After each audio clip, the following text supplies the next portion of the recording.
بسم اللہ الرحمن الرحیم الحمد للہ رب العالمین والصلاة والسلام علی اشرف الانبیاء والمرسلین نبینا محمد وآلہ وصحبہ اجمعین اما بعد۔ سورۃ الکہف، توحید اور مادیت کا مارکہ، یا پھر مادہ کے ساتھ یا مادیت کے ساتھ، مادہ پرستی نہیں کہہ رہے تھوڑی دیر کے لیے، یہ جو دوسری چیز ہم تجویز کر رہے ہیں سورۃ الکہف کے تحت، مادہ پرستی نہیں کہہ رہے، مادیت یا مادہ، یہ دنیاوی اسباب اور اختیارات، ان کے ساتھ تعامل کا وہ طریقہ جو رسالتوں سے اور رسالتوں کے پیروکاروں سے جن کو قرآن مجید نے ویریفائی کیا، اس کا صحیح تعامل۔ ابتدا میں ہم یہ کہتے چلیں کہ اس سے بیشتر جو سورت بنی اسرائیل گزری ہے، اس میں بنی اسرائیل کے فساد کا ذکر ہوا ہے کہ جس کے بعد روئے زمین پر ایک صالح امت محمد صلی اللہ علیہ وسلم برپا کروائی گئی ہے، اور قرآن کے ذریعے سے اقوم، سب سے زیادہ درست اور سیدھا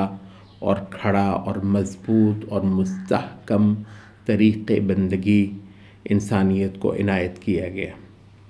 اور پھر اس قرآن مجید کے لیے سلطان نصیر کی بات ہوئی۔ سلطان نصیر جو ہے، سلطان کا مطلب اقتدار، سلطان کا مطلب قوت، سلطان کا مطلب طاقت،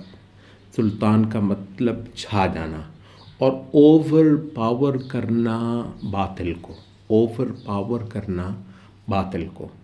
تو سلطان نصیر کا نبی صلی اللہ علیہ وسلم کو کہا کہ سوال کرو اللہ تعالیٰ سے، جو کہ کچھ ہی دیر میں انصار کے ان جتھوں کی صورت میں نمودار ہوا جو یثرب سے حج کے لیے آئے تھے، اور پھر وہاں سے ایک نئے سلسلے کا آغاز ہوا تھا۔ اور مادہ کے ساتھ یا مادیت کے ساتھ یا دنیاوی وسائل، اسباب اور اختیارات کے ساتھ معاملے کا وہ بھی ایک پہلو ہے۔ تو سورۃ الاسراء سے ہی وہ موضوع چلا آتا ہے، جو کہ پھر اپنے کلائمیکس پہ پہنچتا ہے سورۃ الکہف میں۔ اچھا، وہاں پر بنی اسرائیل جو کہ ویسے ایک آسمانی امت ہے اور آسمان کے نام پر دنیا کے اندر ایک پہچان رکھتی ہے اور رکھتی رہی ہے،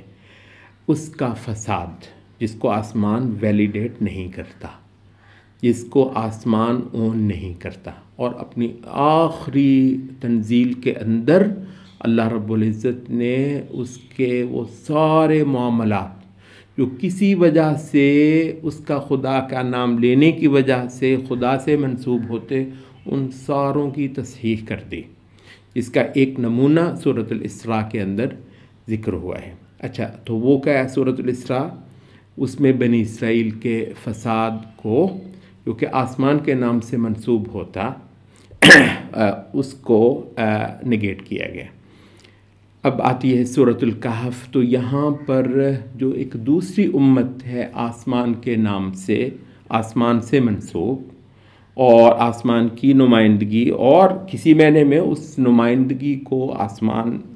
اون بھی کرتا ہے کہ عیسیٰ علیہ السلام کے پیروکار، اور ایک معنی میں آسمان اس کو ڈسون بھی کرتا ہے کہ عیسیٰ علیہ السلام کے نام پر جو کچھ یہاں پر ہوا، اور وہ آسمان کی اپنی تنزیل نہیں تھی۔ تو اب اس کی سب سے پہلے تصحیح کی جاتی ہے۔ نصارہ کا شرک جو ہے، اتنے زوردار انداز کے ساتھ اس صورت کے اندر اس کا ابطال کیا جاتا ہے۔ الحمدللہ الذی انزل علی عبدہ الکتاب، تعریف جو ہے تنزیل کی نسبت سے، ہم نے جو اسے کہا کہ آسمان سب سے بڑی نعمت اس مخلوق انسانی پر، یہ روٹی کھانے والی اور روٹی کے لیے مرنے والی اور افق پر ہر طرف روٹی روٹی روٹی دیکھنے والی، اس کو اٹھا کر جو ہے وہ خدا روٹی کا مالک، قوتوں کا مالک، طاقتوں کا مالک، حسن کا سرچشمہ، تو اس کے ساتھ تو ہم نے کہا سب سے بڑی نعمت اس انسانیت پر آسمان کی تنزیل ہے، جس کے بعد اس انسان کو انسان بننا نصیب ہوا، اور یہ جو سماوات کا مسافر تھا، جنت سے یہاں پر آیا تھا، بڑی اونچی مخلوق ہے یہ، یہاں خوار ہو رہا ہے، مطلب جنت میں ٹھاٹھ کرنے والا یہ، یعنی روٹی کے بارے میں سوچے گا یہ کسی ایک لمحے کے لیے بھی روٹی کے لیے یہ پریشان ہوگا، جنتوں کا رہائشی، وہ کیا اس کی یہ ہے تسبیح اس رب السماوات والارض کی، حمد اس کی، تعریف اس کی، بڑے اونچے شوق ہیں اس کے، بہت بہت بلند اس کے افق ہیں جن پر یہ دیکھتا ہے، کیا وقت آنا تھا وہاں سے کسی ایک گناہ کی وجہ سے جو اس کو اتار دیا گیا، اور یہاں آ کر بیچارہ روٹی اور روٹی اور روٹی، اور اس کے جتنے نقطہ ور ہیں وہ روٹی کے نقطے، ایسے ایسے معیشت کے، سارا روٹی کا مسئلہ۔ تو الحمدللہ الذی انزل علی عبدہ الکتاب، تعریف، ستائش اور حمد اس اللہ رب العزت کی، جس میں اپنے بندے پر وہ کتاب اتاری جو حقیقت کو صحیح معنی میں اس مخلوق انسانی کے لیے منکشف کرنے والی ہے، وَلَمْ يَجْعَلْ لَهُ عِوَجًا، اور اس کے اندر کوئی ٹیڑھ بھی نہیں رکھا۔ جیسے ہم نے کہا یہ ایک باقاعدہ مضمون ہے کہ اصل میں اللہ معبود کے بارے میں اور اس کی صفات کے بارے میں اور وجود کی غایت کے بارے میں جتنوں نے کوئی کلام کیا ہے، چاہے کسی نے حق کیا ہو یا چاہے کسی نے باطل کیا ہو، کیونکہ مباحث بہت بڑے ہیں، تو اس کے اندر زبان ساتھ نہیں دیتی۔ زبان اور کلام جو ہے وہ جب خدا پر جاتا ہے تو جواب دے جاتا ہے، اور مطلب بنیادی طور پر تو وہ جیسے وہ کہنا کہ کتنے میرے لیے کتنے تیری ثنا، مطلب خدا رب العزت، اس کے بارے میں انسان کلام کرے، سبحان اللہ، تو اس نے کہا کہ میں خود ہی کلام کر دیتا ہوں، ٹھیک ہے۔ تو رحمت، سبحان اللہ، کھولیے قرآن مجید اور پائیے اس کے اندر ایک معبود کو بولتے ہوئے، اس سے زیادہ خوشگوار کوئی چیز اس مخلوق انسانی کو دستیاب ہونے والی نہیں تھی۔ تو کہا کہ لم یجعل لہ عوجا، وہ اتنے مشکل وادی عقل انسانی کے لیے اور زبان اور لسان انسانی کے لیے جو سب سے مشکل وادی تھی جہاں پر چلنا، اور جن نے اس وادی کا رخ کیا وہ جو ہے وہ صحیح طریقے سے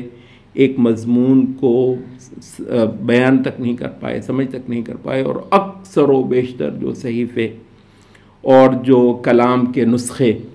آپ کو الہیات کے بارے میں بات کرتے ملیں گے تو اس کے اندر ایسے ایسے الجھاؤ ہیں،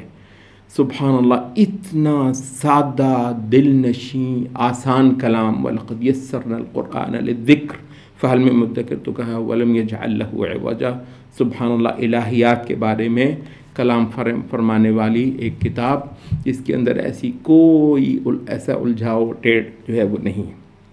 قیماً، بالکل سیدھا، لِيُنذِرَ بَأْسًا شَدِيدًا مِنْهُ، اور البتہ اب یہ جو ہے نا تنزیل آسمانی کا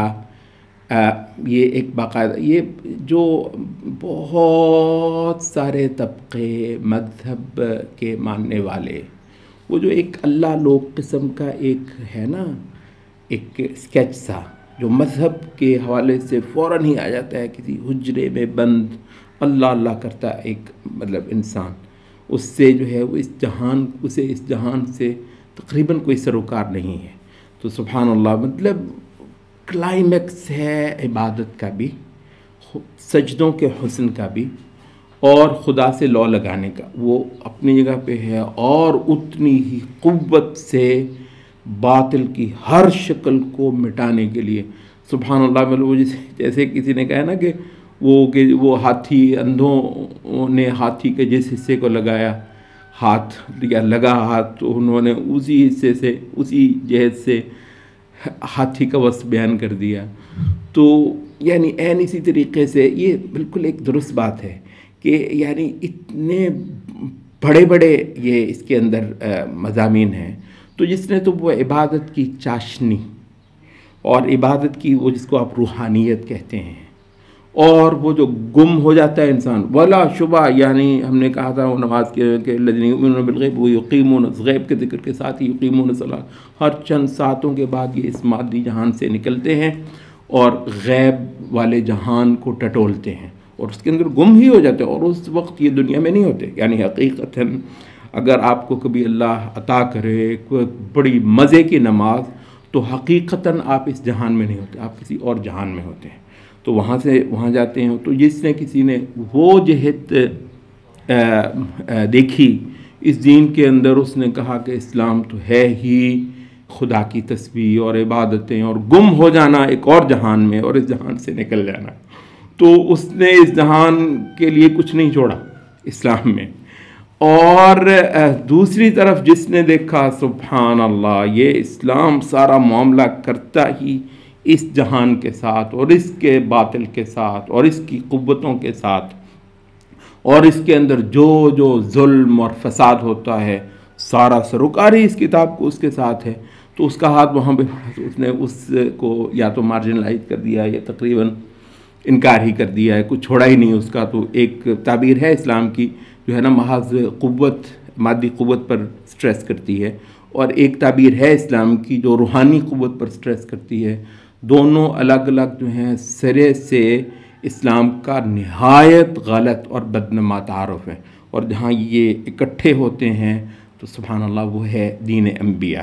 تو الہیات پر کلام فرماتی ایک کتاب لینذر بأسا شدیدا من لدنہ، ایک بڑی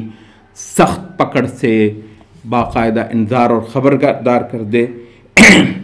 جو کہ خدا کے ہاں سے آنے والی ہے، اور مومنوں کو جو عمل صالح کرنے میں لگے ہوئے ہیں بشارتیں دے دے ایک اجر حسن کی، کہ اس کے اندر وہ ہمیشہ رہنے والے